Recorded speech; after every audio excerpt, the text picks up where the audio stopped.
Everyone you meet, every single day, is fighting a battle you may know nothing about. We're all in the process of overcoming. I'm Justin Wren, and my story has been heard by millions of people through my book, my TED Talk, podcast interviews, TV shows, professional fighting, and my foundation, Fight for the Forgotten. I believe we are all overcomers if we choose to overcome. We all have the option. I've been given the opportunity to overcome childhood trauma, sexual abuse, immense bullying, depression, suicidal ideation, substance use disorder, and I am a 2-time suicide survivor. We are here to have conversations with some of the greatest minds of our time. Get ready to be inspired and to receive the tools and game plan to win this fight called life. Thank you for being here, for showing up for yourself. You, me, we have overcome 100% of our darkest days. I'm not done yet, and neither are you. This is your invitation to overcome. Hans Kim. Hey, Justin. Hey. Thank you so much for being here, man. Thanks for having me. Yeah, this is awesome. I'm really, really stoked to get into your story, to share who you are with at least our listeners. But I want to boost your signal because thank you. You've made me laugh so much every time I've come to Kill Tony. Then we had an interaction, which was really special to me. You just were an encouragement, and I think I was hoping to encourage you and just tell you how great you are. Thank you, man. I mean, you encourage people all the time, so I'm glad that I could pay it forward. I mean, I heard you on Joe Rogan for the first time like 5-10 years ago, and it's just amazing that you're actually doing it and making a positive difference instead of just, complaining on Twitter like I do. Well, hey, thank you. That means a lot to me. But sometimes you meet someone, and I mean, Amy's with us and you're here, but I'm sure there's sometimes you just meet someone and you're like, something different about that guy. Or that person or that interaction, that it's not surface level. There's something deeper to it, and it's genuine. And I had one of those moments with you right after a comedy show. I think it was New Year's, or maybe right after that. Actually, it was after that. And we were upstairs at the Vulcan where you guys have, what'd you say? You took it over? Terraformed it, yeah. And it's just become a comedy spot. It used to be just a bar or club, right? Yeah, it was a drinking spot. Yeah. Yeah, it turned into kind of more of a dance, EDM type thing for a while. Yeah. And now it's just basically comedy. Yeah. But that moment, I'm just really grateful. But I wanted to talk about a moment that you've had recently, which is, I think last weekend, you were in a private jet with a bunch of badass comedians going to a stadium to perform with Joe Rogan, Tony Hinchcliffe. Who else was there? Cameron Haynes. Wow. Yeah. Was there. Keep hammering. He wasn't performing, but he was supporting. Yeah. And, the UFC was all there. Yeah. And it was a great experience. Really, really amazing. Absolutely. And then, so private jet, and before that, would you say you were experiencing homelessness, or like just months ago or 6 months ago or something like that? Yeah. Or living out of your van? Yeah. I chose homelessness. Chose it. Yeah. Okay. I wanted to, focus on comedy. And I was like, I want to get rid of any distractions. And I think it's detrimental to have a job. So I chose to, have the fewest moving parts in my life possible, just purely comedy. Wow. So, that's commitment. Yeah. I mean, yeah. Why is it detrimental to have a job? Because you don't commit fully to the not comedian? every job, but for me, I couldn't make money off of comedy yet. So I would have had to have like a 9 to 5, and then after work I would go to, so it's just better for me to just sleep all day and then do comedy and then go back to sleep. So I like that. Honestly, I can relate it a little bit to MMA, where, I couldn't have these other jobs. I had to be in the gym. I was young. I was 19 when I started fighting professionally, and I had to be in the gym focusing on that, because the guy standing across from me, he's coming. And so I had to put all my eggs in one basket. And so that's where we can relate it, was like, go all in, bet on yourself, and say, I'll make the needed sacrifices. Yeah. So that I can live my dream. Yeah. I think that's the best use of a person is at a task. like a dog, if you keep it locked up in a kennel, it's not going to be fulfilled, even if you feed it, even if you groom it. Like, it needs a job. It needs to be pulling a sled or, like, delivering beer to stranded people in the Alps. Yeah. It needs something, or else it's like, what am I doing here? And I think the best use of a person is towards a task. And that way we learn, like, patience, discipline, determination. And I think, like, if we have a task, then you are the best version of you, no matter what the task is. I like that. Do you think the task needs to attach purpose or passion or meaning? Yeah. Yeah. Yeah, depending on your level of, involvement in the world and your understanding or your perspective, I think whatever you think of the world, you need to add to it whatever you think it is. And, it's different for everyone. I don't think everyone should do comedy, or else we wouldn't have any doctors or anything. But for me, I thought it was a good choice for me. So I was like, I would, let me just get into this, Yeah. Yeah. Well, to go into your story a little bit, because you have been doing comedy for how long? 9 years. 9 years. And you're 32? Yeah. 32. And when did you discover this dream? I mean, because did your parents move here to the United States? 1988. 1988. I was born 89. Nice. Yeah. I was born 87, so they got here right in Oh, between wow. us. Right in between us. But what they have, their idea maybe of the American dream that brought them here, and then for you to find yours in comedy, does that go against the grain, or how did you find that? Through Joe Rogan. Okay. Through his podcast. Sweet. Yeah. Really? Yeah. I love this. I know. It was crazy that I got to meet him, and now I hang out with him. So it's a dream come true. It's like, meeting your hero, and then he plucks you out of the ether. So it was like my dream come true. I mean, the reason I got into it is his podcast, and he was a positive male role model in my life.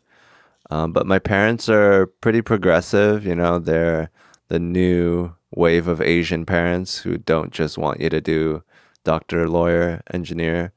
They're a little more open-minded, and they don't want me to be, I guess, homeless. But I was, but a drug addict or whatever.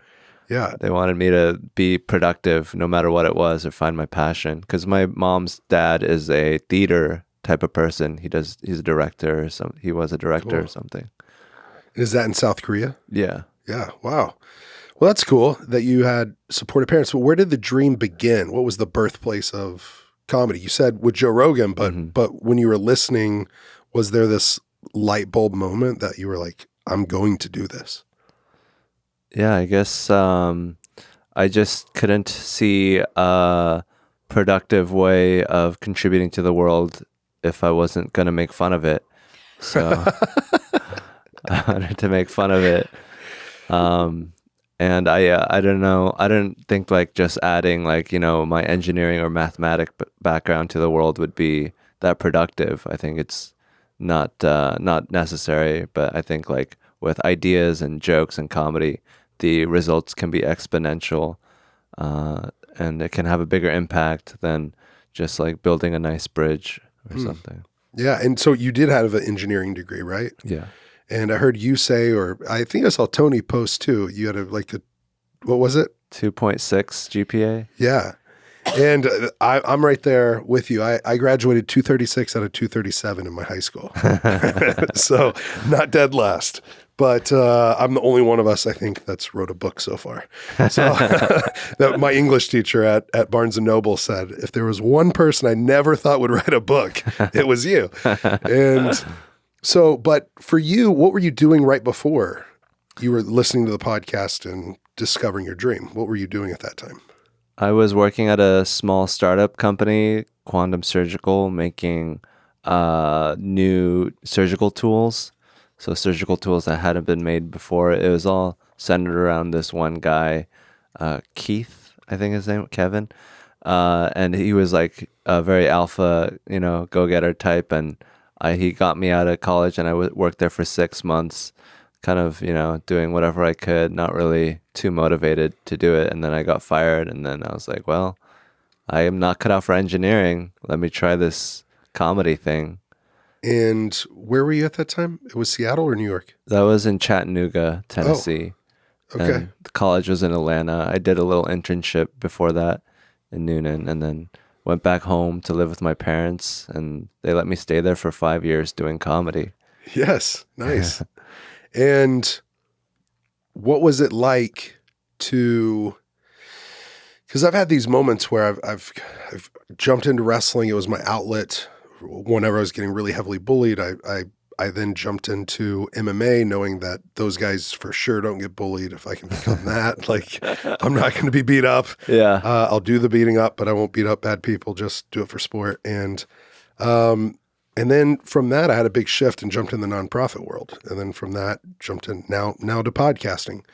And those moments, whenever you're learning something new, they can be so intimidating that I see a lot of other people that just say they're going to do it, but then they never get to that jumping off place, or they never just do it.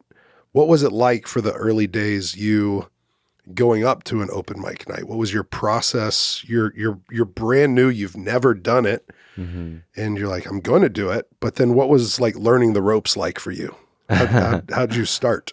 Well, I think I had the courage to be able to start because I failed so spectacularly in engineering. So Okay. I was like, I have nothing to lose. I'm a loser already. Like, how much worse could it get? And also, like, I guess I had some sort of confidence because of, like, I used to be thought of as smart. My parents told me I was smart. I don't know why I thought I was smart, but I thought I was smart, and I was like, if I can figure it out, I could probably make a living out of it. But the beginning processes were pretty rough. I mean, comedy is pretty hard. You're out there saying your most controversial thoughts in front of a bunch of people. So it didn't always go over, but yeah, I just kept at it. I don't know if it's because I'm Asian, but I approached it with the work ethic of like an Asian, like Nice. just, yeah, like the violin. It's just comedy is like the violin. Just the more you do it, the better you're going to get. That's so true. That's so true. And so whenever you're writing jokes, I mean, you think about a violin and you have chords and you have feedback, instant feedback, right? Because you're hearing it. And if you hit the wrong, Amy's helping me learn the ukulele right now. She's a guitar player. And I mean, she obviously knows. And then I'm like, is this right? And they're like, whoa, no, that's not the right note. So I'm getting instant feedback trying to learn this thing, but you're not getting instant feedback. You're just all in your own head. But what is that process like where you're testing a new joke before you get up there? And then when you get up there, like, what's the difference, how you think it's going to work and then how it really goes over? Yeah. Well, I had no idea when I started. I wrote down Joe Rogan's whole special word for word, hoping that would help. Nice. Did it? I don't think so. Hey, it might have. It might have think helped it to might have. manifest Look- Joe just saying, look hey, where come you with me are. on, Yeah. on tour. I can quote his jokes back to him. Yeah. I can act like a big fanboy. But yeah, I mean, it helped in the sense that I was like, I did the work. It gave me confidence to be like, I deserve to be good at this because I did look at all this work I did, even though it might have not have been useful. It's like, I'm trying, and the desire was there. Like, if I wanted to write a joke, I would spend all the time I needed to make it happen. I wasn't like, I got to be the youngest to ever do it with the least amount of effort. I was like, whatever it takes, I'm going to do it. And it doesn't matter how foolish I look or how long it takes. It's just my desire to do it was higher than my desire to look cool doing it.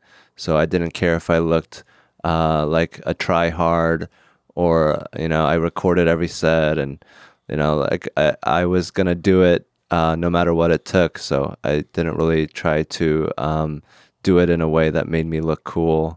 I just tried to do it with the way that I knew it would work, which is like time and putting energy into it. Yeah, that consistency. And then, yeah, being effective. I mean, that's honing your craft. Yeah. That's really special to think about. What does that word mean to you, consistency? It means just like, like you don't know what's ahead of you, but you know that you've done things you haven't done before, and whatever happens, you'll be able to manage it. And just being able to set yourself up to succeed, to be like, I can do this. Yeah, I think the consistency is backing up the desire, that want, that goal, and the way that you're saying it. I tell a lot of people, they're like, how do you get in there and fight, and how do you know you're going to win instead of the other guy? And you do have to take all that time to prepare, because they say fail to prepare to fail. Mm-hmm. But whenever you get in there, really at the end of the day, like if you both put in equal work, it's the person with the most reasons that usually wins, that desire. Mm-hmm. Like I've got more reasons than you, and I've been trying to stack those reasons. And I think you writing Joe's special down word for word, I mean, whenever you're going up there on Kill Tony, and so many people crush it, and then some people bomb. I was there Monday night, got to see you for a second, and or cheer you on when you're up there, and there was two people that just bombed up there, and it's like, oh man, this is your moment. And it's hard to see, and it's understandable, because probably everybody has bombed at some time in comedy, but it's like, I think it really sets you apart from, and why you're a regular on the show. And for people that are just tuning in and listening, and they don't know what Kill Tony is, what is that experience? What is the show? And then I wasn't there for your first one. I was there for one of your first times. Yeah. And it was phenomenal seeing and watching, like literally a budding master of his craft. But what is the show? And then what was your first experience like? The show is like a chance for young and up-and-coming comedians to have a large international audience. It's a big show. It's what all the comedians coming up want to be on and watch, and it's like the ultimate version of a comedy show. It's pretty phenomenal to be on it every week. Like, people would love to be on it once a month, and I get to do it every week. So it's pretty special, and it's a lot of responsibility, because I have to, write jokes that are good enough to be showcased every week. So it's a lot of pressure, and it's a great opportunity for me. Well, I just have to take a moment real quick and thank the sponsors of this show. Onnit. Onnit.com/overcome. You can save yourself 10% on Alpha Brain or New Mood or Total Human, some of my absolute favorites. And I'm just so grateful for their support. This show wouldn't exist without them. So thank you so much, Onnit, for sponsoring the show. And also thank you for helping me get optimized. Total Human Optimization. I also coined something maybe cheesy, but I think it's kind of cute. It's Total Humanitarian Optimization. Oh, they help me when I'm going into a long meeting for development work, community development. And I just love the way that I feel getting into that flow state faster, feeling like I stay there longer, and have had so many friends try it and absolutely love it. If you haven't tried it, you can try it for free. There's an Alpha Brain free trial. I think you get 15 days of free Alpha Brain. So please, what's the risk? Put it to the test. I would love to hear your feedback on it. Try it, the world-class nootropic that really helps increase clarity, your memory, and I think it helps me engage in conversation and just feel like I'm firing on all cylinders so much better. So onnit.com/overcome. You can try it for free, Alpha Brain for free, and you can save yourself 10% on all Onnit products at onnit.com/overcome. Every time. The O's. Onnit.com/overcome, and at checkout, don't forget to type in overcome. Yep. Thank you so much. And so your first time, basically they pull your name out from a hat, and then you get to go on stage, and there's like a bullpen of like 80 or 100 people waiting, or I don't know, 50. And they've flown in from all around the country. Yeah. And so when you were here, how long had you been in Austin? How many times had you put your name in the bucket? Mm-hmm. And then whenever you got pulled up, how'd that go over? I got pulled up in April, I think, or May. and I was in here. I got here in March, so it's been 2 months, and then I came every day to sign up. And the first time I went up, I did all right. Second time, I did all right. I think I went up 3 times, and then Tony got canceled. Some comedian recorded his set without his permission and put it online. And it was an Asian guy. So when he came back, he had me sing the national anthem. Yeah, we were there for that. Yeah, we were there for that. Yeah, it was great. Yeah, and I think, to be fair to Tony, not only was it not taken with his permission, it was also taken out of context. It wasn't like the full set. Yeah, it didn't show what the other comedian had been saying. It didn't show any of it. It was just like a short clip of it. Yeah, and so I think one thing, we could go right into this because you said something earlier. I tuned into your YouTube live. Is your channel just Hans Kim? Yeah. And you've got like 20,000 plus subscribers on there. There's a bunch of people feeding you a bunch of questions, and it was great. So anyone, please go watch, subscribe to Hans's YouTube channel. Help him out there, and you'll enjoy it. But one thing you said was how not everyone gets to experience, and I have been the benefactor of this too, where not everyone gets to experience like Joe and Tony and who they really are. Mm-hmm. So some people have they tried to cancel Tony, they've tried to cancel Joe, but how have those guys been with you personally? They're amazing. They're so gracious, and they're nicer than some people who have more reasons to be nice. Like some people are a lot less powerful than them, and they're just nice because that's who they are, and it's just great to be around them. They're so genuine. They're not nice because they want anything. That's just who they are, and they just shine authentically. They have no need to prove themselves.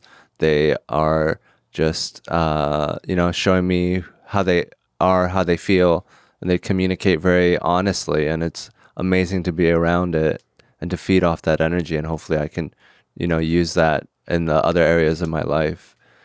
Does that feel like kind of a relief when you met them and you were like, they're actually nice, I mean, I always thought they would be. Yeah. I don't know. You hear stories sometimes about people. Right. So. Never meet your heroes. I don't know. Yeah. Yeah. But Joe does 3 hours every day, every weekday. So it's kind of hard to hide. Mm-hmm. It's true. True. Yeah. Yeah. He's like a different kind of celebrity. Mm-hmm. Yeah. He's the real deal. Yeah. I mean, he's helped change the trajectory of Fight for the Forgotten. We've had donors from all 50 states, 60 different countries, over 10,000 people. I mean, like, it's the Joe Rogan effect of like his support. Like, we wouldn't have been able to do half of what we've done, or, we wouldn't have been able to do a 10th of what we've done without his help and his mouthpiece of like saying, hey, support this here. Yeah. So it's cool to see. I really love him and Tony supporting you, because I think you're the type of guy, and you're really humble, but let me say this, where I think you're the type of guy that will wield that as a force for good, like your voice and even your comedy. Like, sometimes it's self-deprecating or whatever you call it, but like, you're a good dude. And now you got these guys you can say, you can make it and be a good dude. And so I think that you're set up for such great success, and I love seeing that. Thank you. Yeah. I mean, I modeled my life after Tony and Joe, so it only makes sense that I would, I would gravitate towards them. But I try to be a good person. I try to keep the demons at bay, and I mean, that's why I love what you do, and because I know, like, growing up as the big guy that you are, it must not have been easy. There's a lot more demons that you have to fight, and to see that you can handle it with such grace, it just gives like nerds like me no excuse but to be gracious. Well, thank you. That's very kind. What do you think when you talk about those demons? This show is called Overcome, and basically the premise is you, me, we have overcome 100% of our darkest days. And so what have been, if you're okay sharing it, what have been some of your toughest or darkest days? And then how have you gotten through that? Some of life's greatest struggles? I did acid once, and I got arrested by the cops, and they beat me, and I Wow. woke up in a hospital. Ooh. Um, How long ago was that? that was probably 4 or 5 years ago, Mm. and in Seattle. Um, I guess that was dark because they were, you know, trying to hurt me, and it didn't seem like there was any reason or uh, benefit to it. But I mean, I guess the acid helped, but I was just like, whatever. I'm not gonna give you what you want. I'm just gonna take it. There's nothing I can do. If I die here, I die. But yeah. I mean, that was a dark time. It was a dark moment. I don't really know what I could have done differently, but was like, this is there's only one thing I can do, and that's to respond to what's happening in a way that aligns with who I am, and um, I yeah, I just you know wasn't like trying to stop them from doing what they were doing because they were going to do it regardless. I was just trying to control my response to it, and that's a way that's something that I overcame. But another thing would probably be like the college thing, like the intellectual shame, or like in school, that's all you have when you're 20, 22 and you have bad grades. It's like, you're a bad person, you're incompetent, you're human garbage, we don't need you. We got this other guy that's better looking, smarter, better grades. Um, and like it's really detrimental to to students when they feel like that. But it's like, there has to be something inside of people that is worth more than your GPA. So I don't know, just like the belief in humanity, that we are people and there's good in every one of us. The best things in Joe, or like some of the greatest heroes, are the best things in all of us. That determination, the joy, the happiness, and the strength is something that we all share as human beings, and it's something that we can all tap into as our inner Joe Rogan. Or Yeah. Being the hero of your own movie, right? yeah. Yeah. Well, so growing up, did you say you moved around A little bit. a little bit? Yeah, from New Jersey to Seattle. New Jersey, Seattle. What ages were you then? I moved when I was 7, and then I went to college when I was 18. Yeah. Did you ever experience bullying growing up? Not really. I went to a Okay. Christian school. It's a very small school. Um, there was one time when I was doing something silly on the playground, and some girl was like, "That Asian boy is crazy," and then my sister was like, "I'm so hurt by it," but I didn't even notice it Yeah. happened. But yeah, Okay. stuff like that. Yeah. So, I mean, I was trying to see, because like, I wonder, going back to that story, you share a lot about racism. That's a joke that I've heard you say a few times, and you're hilarious at it. Doing it you have a, what is it? Panda Express Panda Express. joke. Yeah. That's really funny. People should go check out. And then, but have you experienced racism, like, for real at all? Or that moment from the police, was that potentially race driven at all? I'm Or sure it was a factor. a factor. But yeah, I mean, I think that would have happened to a lot of different people. Just because me being a middle-aged white guy, I mean, I'm second family with the Mabuti Pygmy people in Batwa in Africa, and I've seen it there firsthand. And I have family here in the South that are like second, third cousins that are from Mississippi, and I've heard some stuff. But just being a middle-aged white guy with blonde hair, blue eyes, like, if you had, like, I won't understand more of it, but maybe you haven't. I would have to think. I mean, every now and then there's some shitty interaction. Like, I was on the subway trying to wheel in like a little cabinet, and some woman was standing just right there. Some, like, like typical, I don't mean to be racist, but trailer trash kind of looking person. Yeah. So it like didn't hurt because I was like, your life is worse than mine, so I don't feel bad. But I mean, I think it's subtle, so I don't really notice. And I think it's like there's so many other struggles Yeah. that I think racism is sort of down the list for me. But Yeah. See, that's whenever I see it in Africa, like that for me is like the real deal, because people are being super oppressed or not given medicine when they are in need of it or different things like that. And here I just haven't seen it a lot with my own eyes. But whenever, Amy, did you have anything there? I don't know. Or a question? I I looked over at you a minute would ago. I thought you had a ask question. Hans, do you think you have like thicker skin? Oh, because I know you take comedy as a business and like that's what you want to do. So I guess, or I would ask you, like, do you take criticism pretty easily and pretty evenly because of that? But it sounds like even on the playground, you just let things roll off you. And I don't know, I just suspect maybe you have thicker skin than well, other yeah, I people. think being in comedy so long, you You have develop to, it. right? Yeah. Yeah, but it You sounds like learn you it. were kind of predisposed for that. Yeah, I mean, I think whenever someone is insulting you or roasting you, it helps to think about where they're coming from, why they're saying it. Are they saying it because they wanted this parking spot or whatever? Because then it doesn't hurt. Like, oh, he's just calling me this name because I cut him off in traffic.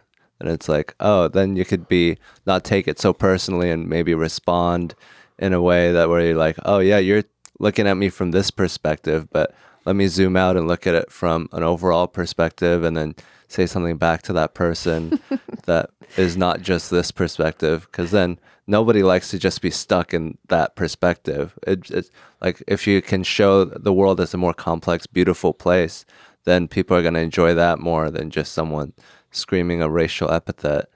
So Do you ever get really fired up about something? You seem like a pretty even type of guy. yeah, I try to be. I've been playing a lot of Catan online, and I heard about that. I want to play a live game sometime with you. that'd be awesome. Yeah. We play live. We record it and put it up on YouTube. Oh, really? Oh, Yeah. shoot. I didn't know it's going to be Oh. filmed being crushed. You should do it. Being filmed being crushed. So you get fiery there? Sometimes. Do you talk trash? Playing with other players, strangers. Yeah. Okay. Okay. Not in person though. Okay. I want to play sometime in person. I've only played with people from like MMA or martial arts, and I was playing with some friends, and they had their own pieces made, and it was their own board that they had handmade everything, and it was awesome. It was badass. And then I was like, guys, this is my first time playing. And I was playing against like 3 or 4 ringers, but I think just like watching them and sensing it and everything, somehow I won the game. And they were really Beginner's upset. luck. Yeah, beginner's luck, probably. Beginner's luck. And then I won 2 or 3 more games in a row after that. Wow. And then they started to figure me out, or maybe I just figured out how they were playing, and then they were able to crush me on their strategy and system. So I do want to play with you sometime. Yeah. That'd be fun. And then you impressed me earlier today on your YouTube live, because I was interested really on the consensus of Brendan Schaub, because he was a roommate of mine on The Ultimate Fighter. I was a teammate and training partner. I called Brendan a friend, and he's done some good stuff for people. I don't know if I remember telling you that he saved some people, or at least helped them whenever their car was burning, and it was on the interstate in L.A. Yeah, you did. And he's done some really good things. And then he's been getting roasted, and I guess in comedy. And you responded to the question of what's the consensus. You're like, he's doing what he loves, or he's Yeah. not hurting anybody. He's doing comedy. Yeah. He's not burning a rainforest down. Yeah. Like, you should save this anger for maybe, the Sackler family or something. Yeah.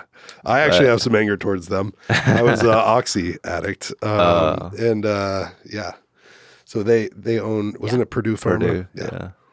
But yeah, I mean, I think he's a convenient target. He's also the reason why people shit on him, I think, is because he's so lovable and sweet. So it's easy because he's not going to respond in a negative way. and you can pick on him and take out your demons of bigger guys or dumb guys or whatever you think he is. Yeah, and he's a big pro fighter, so he can't hit you. He'll go to jail. Yeah. Deadly weapons for hands. And yeah, so how, I wonder, because I grew up getting picked on, and sometimes I've tried to, Amy said thicker skin earlier, and I've really tried to say to myself, instead of having soft skin and allowing myself to get a hardened heart, like I need thicker skin so I can maintain my soft heart, or like loving heart, not get so jaded. And so whenever you're just on, not just on the rise, you've been doing this, you've been grinding for 9 years. It's not an overnight success. Right. It feels like it sometimes, but like it's got to be just boom, like a rocket ship to the moon. Yeah. And then I guess on that thicker skin part, like what do you do to like, because there might be a stereotype out there that that some comedians deal with like depression and other things, and maybe comedy is a way to deflect or make themselves laugh and other people laugh so they're not sad and depressed. Yeah. So how did comedy come about in your life, and have you dealt with depression, and what do you do about it? And I mean, I've always been very sensitive, and I always, like, whenever I go to a party and someone says something, I'm like, oh, fuck. And I'll think about it for days and weeks afterwards. And then comedy is like doing that every day in a heightened environment. So it's like really difficult. Yeah, I mean, once it's become comedy, then it's like, that's what happened in the comedy club. No, what are you going to do? So it's like, I can be like, oh, that's, and then once I start looking at social situations like that, then it's like, oh, everything is just a show, or like just what happened at that moment, and it can be improved upon. It's like a game, and like, oh, I didn't do well that game, let me study it and get better. So I guess like just gamifying it and making it into a like like a competition kind of made it so that it doesn't hurt as much. And then the depression, I've found that just like focusing on a task and just simplifying who I think I am to the bare minimum, it really helps, so that I'm not like, oh, I'm a guy that always wins arguments and is always the first in line and is the fastest driver. Like, the fewer of those things I have, the less people can hurt me. So I'm just like an autistic virgin loser that no one can attack me. But I guess like it's important to have confidence too. You don't want to like think of yourself too poorly. But I mean, I just try to focus on the task, and I think having the community of comedians around me was very helpful to me, so that I'm not just myself. I'm this big group, and you might hurt me, but I'm also, my friend Riley, or, my friend, Miles, or so it's like just like sort of losing myself in the craft and in the scene really helped, so that I didn't have to like bear the brunt of going through the world alone. So that's good. I think you said something earlier too when someone asked you a question. You said something like you don't try to avoid depression at all cost. You allow yourself to feel it. Yeah. And ask questions why. Mm-hmm. And I think that was a really unique perspective, because I think a lot of people, like, I think you were actually saying it earlier, I'm just maybe repeating you, but you were like, a lot of people are like, why am I feeling this way? And then like run from it.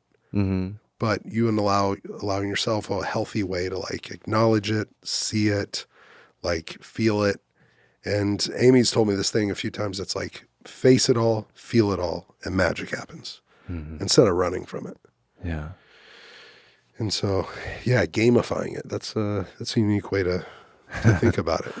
Yeah. Well, I'm autistic, so maybe that's not the healthiest way, because I don't want to be too detached. I'd also want to be in the moment and experiencing it and feeling the high highs and, the low lows sometimes. But I guess like if I'm flying in a jet with Joe Rogan, then I could feel like 7 more sad moments, so it just works out. So I try to add positive moments to balance out the negative. But if it's all negative, then it becomes hard to handle. But if there's some positives, then that helps. Fightfortheforgotten.org. You can go check out Fight for the Forgotten, the foundation that I started. It is my passion project. It is something that I love so much because of the people we get to help. We get to help the pygmy tribe who adopted me in help themselves. We say opportunity is greater than charity. Charity can be great, but opportunity is just always better. That's why we've drilled something like 80 water wells already, providing over 30,000 people clean water. We've started sustainable farms, bought back over 3,000 acres of land for the people who originally owned it, put it in their name. We built 32 homes, and now we're about to start a health center, a school, and a marketplace. They're going to have a maternity ward, a pediatrics unit, and a dental suite. You can join the Fight for the Forgotten Fight Club at fightfortheforgotten.org. We would love, love, love to invite you on this journey to join this fight arm in arm with us. Our Fight Club, it's a monthly giving club. You can give $5 or more a month, and that empowers us to empower people. Thank you for being on this journey with us. I invite you to come along for the ride. It's been absolutely epic, putting love and compassion in action and fighting for people. Fightfortheforgotten.org. Join our Fight Club. Talking about positives, we should ask Hans if he's ever seen our favorite show. Oh, yeah. Have you ever seen on Netflix? It's called Love on the Spectrum. No. You haven't? I haven't. Isn't it it's the sweetest show in all the world? Like, it's probably one of the best things I think I've ever seen. Do you agree? It's great. It's great. Like, it was melting our hearts because they have people from all over the spectrum that, like, some you're like, this person, like, you might be ignorant, like maybe I was at the time, and I'm like, does that person really have autism? Are they really on the spectrum? And then some that were maybe more severe. But man, some of the moments of unconditional love, or who was one of our favorite people? His name was Michael. I can't remember. Yeah, His name was Michael. Correct, yeah. And he was just so blunt. Yeah, he was. And was able to like know if he's going to like someone or know if he's not going to like someone. And so Love on the Spectrum is a dating show, and they have matchmakers and they set people up, and the families are there and they come back and they give feedback. And it's epic. If anyone listening, like, go watch this show because it's well worth it for anybody. I don't think you can watch one episode and say it was a waste of time. You'll be like, I want to watch more and binge it. Yeah. But saying that, like, when did you find out that you had autism? Oh, I don't know if I do. I just say it. Oh, you just say it.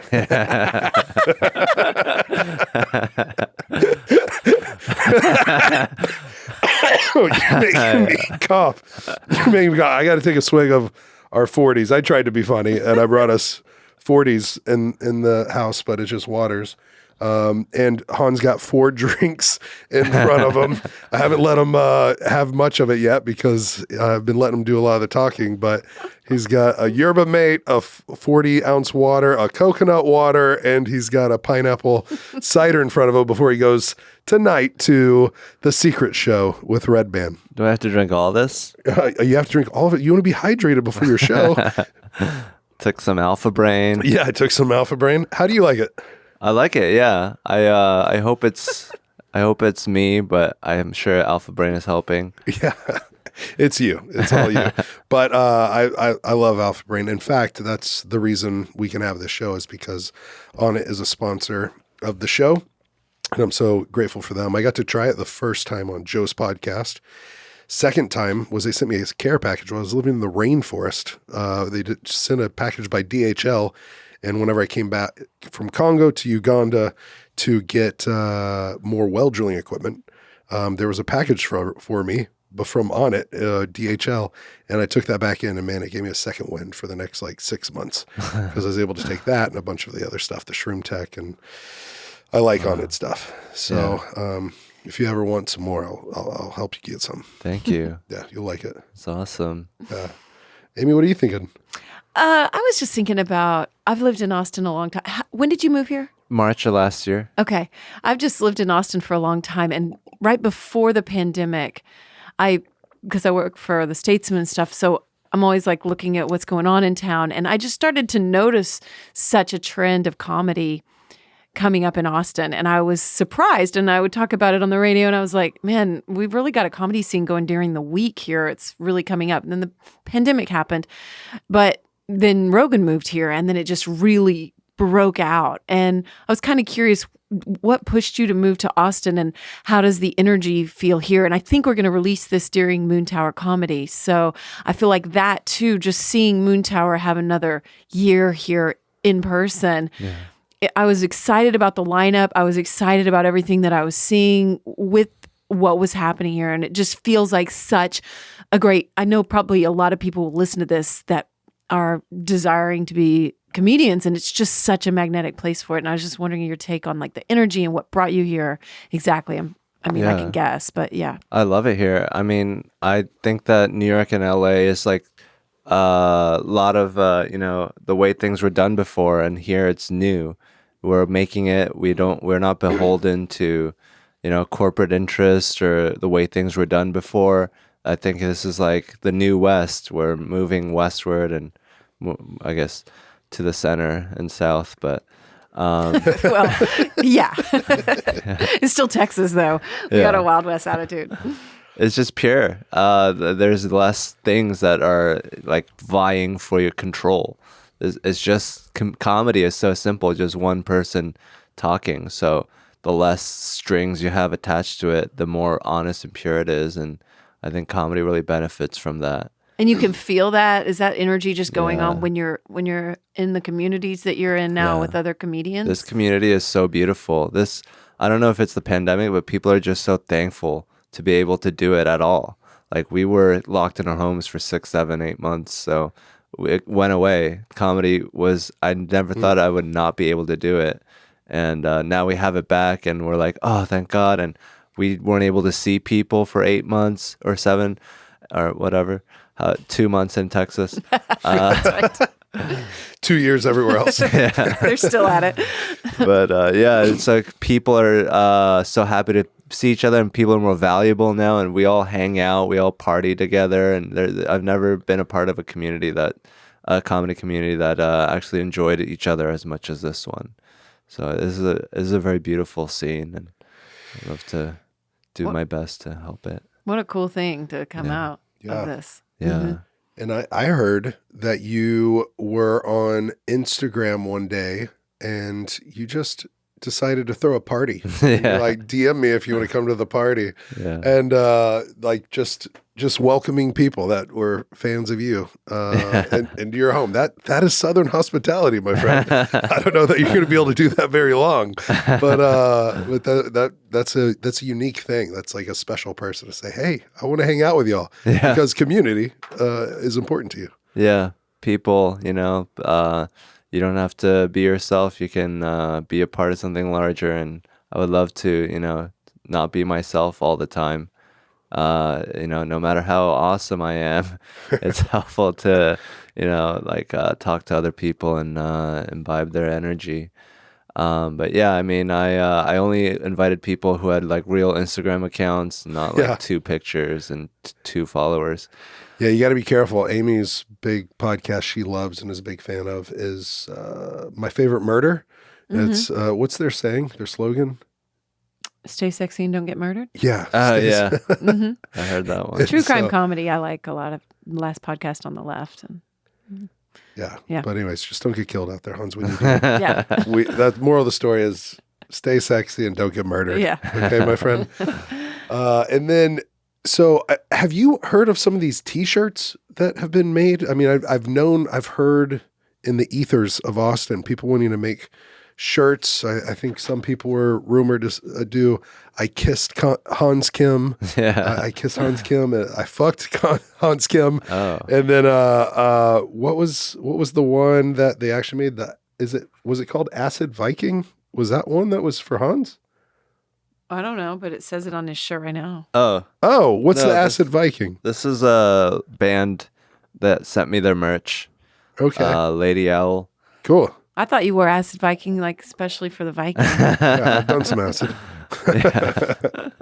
But yeah, I think our friends Caroline and Sky, at least Amy and mine, and I know you know them, they were so happy to see the support you got when you moved here, because they were just big fans in the comedy scene, and they both been helping us on this show, and they were both suggesting that I have you on the show, and I wanted to, and then we had that special moment, and I was just like, yes, how could I not want this guy? So where do you see it? So 9 years ago, you got into it saying, I want to be a comic. Yeah. And I want to be like Joe and Tony. Now you're doing comedy with Joe and Tony. So where do you go from here? What are some goals? What are maybe things you have to overcome, or what is just the flow of you going to where you want to be? Well, right now I have a lot of the sophomore syndrome, where I have all this wealth of material that I wrote when I was a little child, and now I have to like keep writing and come up with new jokes. And this is like where people find out if they're like a one-hit wonder, or if they're actually something more substantive behind it. So this is, I'm excited to find out, and that's what I got into this for, is to find out. And yeah, I mean, I wouldn't have it any other way. But yeah, I would love to do an hour. I love to practice that hour and release a special, and then another one, and then just talk to people, and perform in front of as many people as possible, and try to make a difference, and be relevant, and pretty much Joe Rogan's career is what I'm basing it around. Like, I have different interests. I love computer games and board games, and slinging. But yeah, like Joe. You say slinging? Yeah, like this thing, David and Goliath. Really? Yeah. You like slinging? Yeah. Wow, like a slingshot, but slinging. Yeah. So not the rubber where you pull it back. Yeah. Oh, there was a show.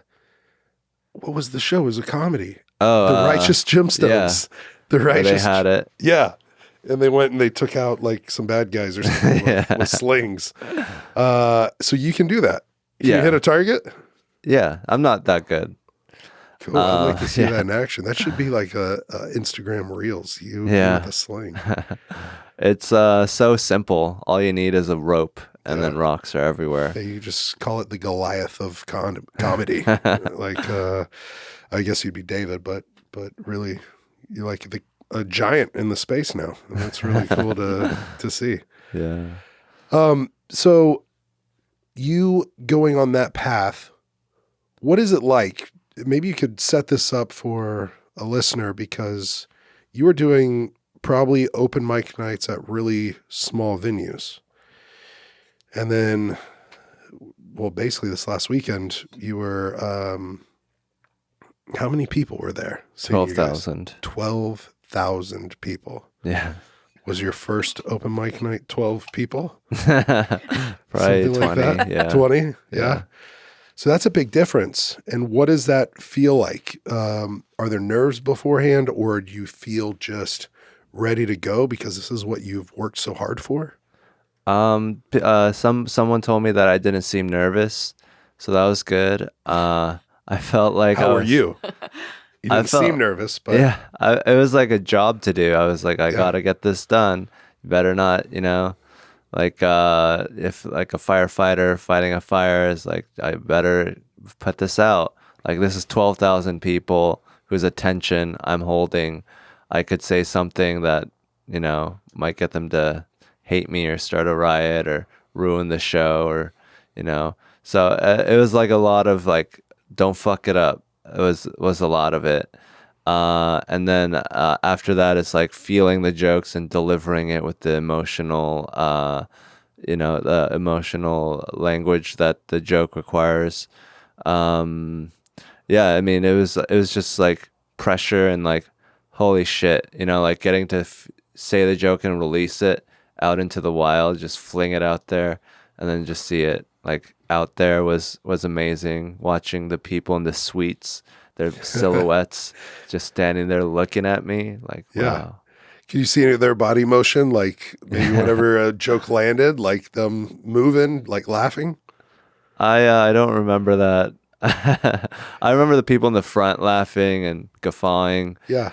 Well, I guess so. I'm not in a cage fight, like noticing people like cheering or anything. Like I'm in the moment. But yeah, for you, it's how much do you have to read the crowd as you're up there? Like, is it different every time where you're like feeling it, reading them, getting feedback? Yeah, I think the crowd reaction informs how I tell the joke.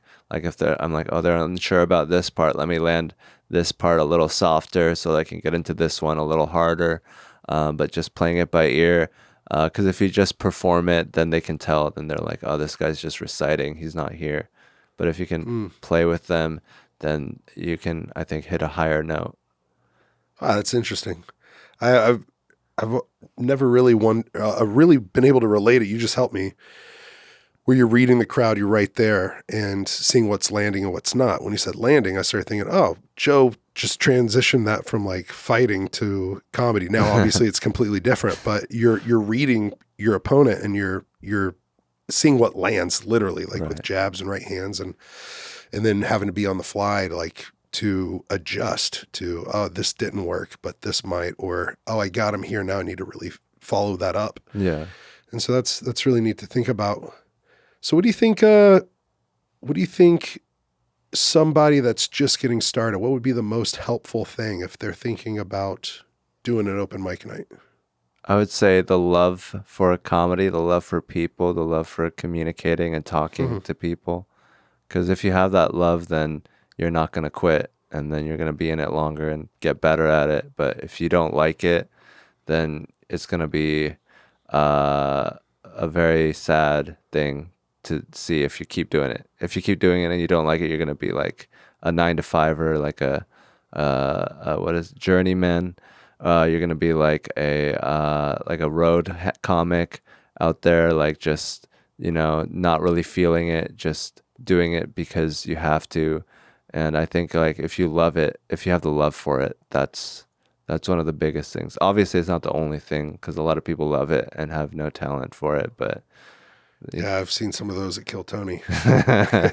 But I think that is the starting point. That is the birthplace of it. So I have two friends, and one is really funny. I'm thinking about Brigham, Amy, and he is so funny in conversation, so funny that people ask him, why aren't you a comic? And he's a big businessman and stuff like that. They're like, why haven't you even tried an open mic night? I have another friend that moved here to Austin, and he's around and he's in the peripheral, and he's got friends that have been on Kill Tony and are doing open mic nights. And he's wanted to be a comedian for 5+ years. In fact, has a little bit similar of a story to yours. Found the podcast, really wants to do it. It's his goal and dream. He just hasn't done it yet. He hasn't done a open mic night, and he's gotten kind of caught up in the jobs, the different stuff vying for his attention. But that's why he moved here, was to be a comic. And so I've been trying to encourage those two guys, saying, look, if I need to figure out how to do an open mic night myself just to get you two's asses on stage, like, I'll do it. I'll try. And I might not be successful, but I'll at least try. So if someone's like thinking about how to write a joke, I'm even thinking about Coach Me a little right now, because I might go back to him and say, look, Hans was there. This is what he said. You guys love it. And I don't think I want to do this for the rest of my life, but I want to see you guys follow the love that you have. What would be something that you going beyond the love for it, like actually developing it so you can get up there?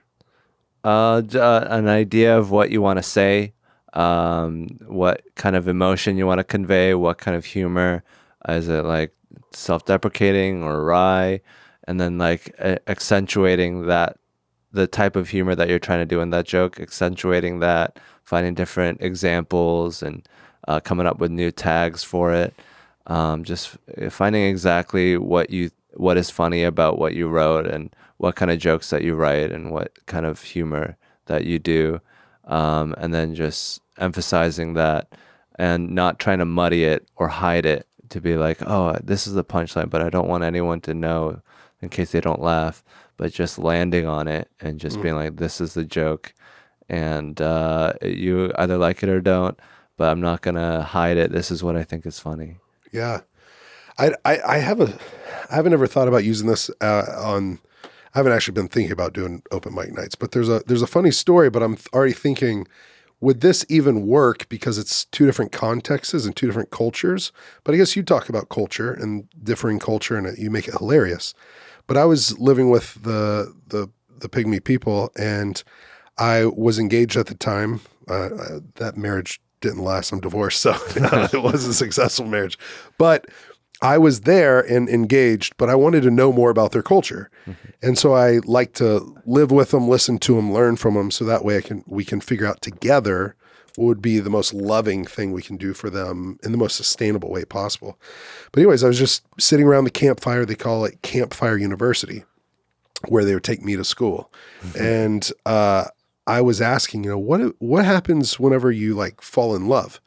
And someone wants to get married, because over here, this tribe does the dowry. They have to pay cows or goats. And I was like, what do you guys do? Because y'all don't have cows or goats. Like, what do you do for marriage? Is it just you fall in love? And they're like, oh no, it's not just that, but we do a sister exchange. And I was like, a sister exchange? What is this? And they were talking about that if one of the Pygmy men falls in love, like I would have to come to you, her brother, and say, I fell in love with your sister. And I would say, here, this is my sister. You take my sister, I'll take your sister. And you wouldn't be able to tell me no. That I fell in love, you can't deny me you can't deny my love. And I'm like, well, what about him? Like he might not love her. And they're like, oh, it doesn't matter. And I started thinking about that. And I'm sitting there with the chief, the elders, and they're telling me this around the fire. And I'm like, well, what about, I don't have a sister. I'm literally the only child. And so they started scratching their heads and were thinking about it. And the guy, one of the elders spoke up and goes, we'll take your cousin. And I started thinking about that and I kind of chuckled, but I said, I'm thinking about it now. I have all male cousins except one female cousin, and she's already married. And so you can't have her because she's already married. And one of the guys was really scratching his head, and I see him go, Mbio, and, Bili. And basically I see the number 2, and I'm like, oh man, what's this going to be? Is it like 2 cousins? Is it what? And he just goes, we'll take 2 chickens. And I was like, wow, from cows to goats to 2, from a sister to cousin to 2 chickens. And silly joke, but that moment of my life was like really funny. And so I'm thinking on the fly, how would you, maybe that's something I experienced that you hadn't, but how would you shorten that? And how would you actually make that a joke where you could actually deliver it? Or is that hard? Is that even goofy for me to ask? Probably goofy for me to ask. It's more of a story that's kind of silly. Yeah. But it was mind blowing to me. I just sat there jaw open and was looking at them like, I don't know if this is disrespectful, but I started laughing, then they started laughing. And then it was just a moment we were together. But I'm just thinking, how would you turn a story like that into actual comedy? And that might not be a good example at all, right? Well, I'm putting you on the spot. So, I mean, there's a kernel of humor in everything, and I think you could use anything to make a joke out of it. But I would say to start out, like, what is the how would you convey it? I would say like a summary before you start out, to be like, it's like our cultures are so different, or like, people don't think humans are just animals, or maybe like, like they look at humanity. I used to live in the Congo, and they look at people differently back there. Or like, dating is weird, Yeah, dating is weird. Dowries. You can buy your wife. How disciplined are you with your writing process? Do you do it every day? Do you have a set time that you do it? I try to do 2,000 words every day. I did it today, and I'm happy about that. I haven't done it in a while, but I try to do it every day. 2,000 words is about an hour. I try to sit down and consciously think about comedy and my act, and I don't even always come up with something in that hour, but it sets me up to come up with something later on in the day because I practiced writing down my thoughts. So now when I think of something, it comes naturally to write it down on the phone, and it gets me thinking about my jokes. And so it's just an hour of like consciously trying to come up with something. And also, I think writing is just a nice practice for people to do. It's meditative, so it doesn't always come up. It's not always great for comedy, but it's great for me. I get to see my thoughts in physical form instead of just having them be clouds in my head. I can actually see them and hopefully improve them now that I've gotten it written down, and see what's going on inside my head. I just think that's a big difference between someone that wants to fight you, which you've done, and like you haven't even practiced, and somebody that wants to hop up on an open mic and you're like, have you written 2,000 words a day? Do you have a practice? Have you written some things down? It's like, Yeah, that's actually a huge point, because I'm thinking like guys will come to me at a signing or at a fight, like, hey, in 4 months I'll be in the UFC, and it's like, oh wow, what'd you do? How many fights have you had? Like, oh, I haven't had any fights. Say, oh well, what belt in jiu-jitsu are you? What's your boxing background? Or were you an amateur wrestler? Were you like a state champion, anything like that? And they're like, no, I've never done anything. Like, you've never done anything, and in 4 months you're going to be in the UFC? They're like, yeah, and I think I'm going to win 1 or 2 fights, and then I'm going to go on. And so people don't see that you spent 9 years grinding. And even me, I'm on the fly thinking, hey, Hans, how do you make this joke? How do you make this story you funny? sit down with it every single day. Yeah. You write it out, like you do the work, right? Like, You do the work so that you're prepared. yeah. And man, like, so you said you don't even use it every day. What about, have you ever gone a week of like writing stuff down? Now you're under pressure, because you got to come up with a new minute. And how many days of work might be that new minute that you use at Kill Tony? Like 7, hopefully. Wow. Yeah, maybe longer, because it's like for that one joke there's 10 that failed, so wow, gotta keep writing, keep throwing things at the wall. But maybe you could start that joke out by being like, people here don't respect chickens as much. I was in the pygmy tribe. That's good. That's true. That's man, I appreciate the skill level, like the talent, and being able to think on the fly like that, because I'm just like, man, it's an art. But it's not all an art. It's also A skill, a talent that he's cultivated with years. Work, like Right. you Work. put Like, in the hours. Years of failing and, making a fool, and like people are like, I thought you were a comedian. Whatever. And then you're like, oh, I should have said this then or that. And then just like having all those failures. Like you were talking about how you got into fighting because you didn't want to get bullied, but like fighters get in the gym, they get bullied more than anyone because they're fighting people who are at their level or higher. So like that's what I was thinking about strippers, is like they get into it because they're beautiful, but then you're around other beautiful people all the time. So then there's no one who gets more flack from other people than strippers. And it's like no matter where you go, you're always gonna find your insecurities preyed upon. And I think that's amazing that you're such a, like you got into fighting to stop the bullying, and now like you're very good at preventing bullying and like being able to fight back and all that. And I think to be able to be good at that, it takes a lot of sacrifice, and to be able to face that fear of being bullied and being able to overcome that, I think is you have to put yourself in that scary moment where you're like on, getting in the cage, and like there's another man in there. And like with comedy, like to overcome that social fear, I have to get up on stage and, be like, this is me, and oh look, I think I'm funny, and then everyone like booing me or whatever. And to be able to overcome that, I'd have to subject myself to the thing that I hate so much. So I think it's really amazing to do anything like that really well, because for all that success and the private jets or whatever is all the failures that it was built on. So were there any moments that stand out to you where you thought, how long have I been doing this? And maybe you were seeing a level of success or knew it was coming along, and then you had a moment where you're just like, fuck, maybe I had this all wrong. Maybe I should throw in the towel. Maybe I should wave the white flag.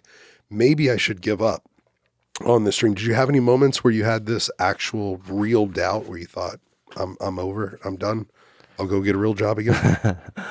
Not to that degree, but I was in New York for 3 years and no one really booked me. I was like just another comedian there. So that was difficult. Like no one really picked me out of the crowd. But I always loved doing it, and I just didn't respect real jobs enough and to do it. Like I could fail more at this. I'd rather fail at this than succeed at that. Man, I love you, man. That's so good. Thank you. That's so good. I mean, truly, because a lot of people let that fear or that, how would we say it, where our culture, we're more like a microwave culture than like a crock pot where we want everything instant gratification right now. Mm-hmm. And if I'm not successful tomorrow, if I don't go viral tomorrow or next week, like almost entitled to be an overnight success. Yeah. And so to know that you're the kind of guy that's ride or die, I'm riding this train that I've chosen, honing my craft. Like I'm in it to win it. And even if I lose, like I'm losing at what I love. Yeah. And so that's awesome. And I think that's the winning attitude. It's also taking away that safety net of like, this is it. So you better make it work.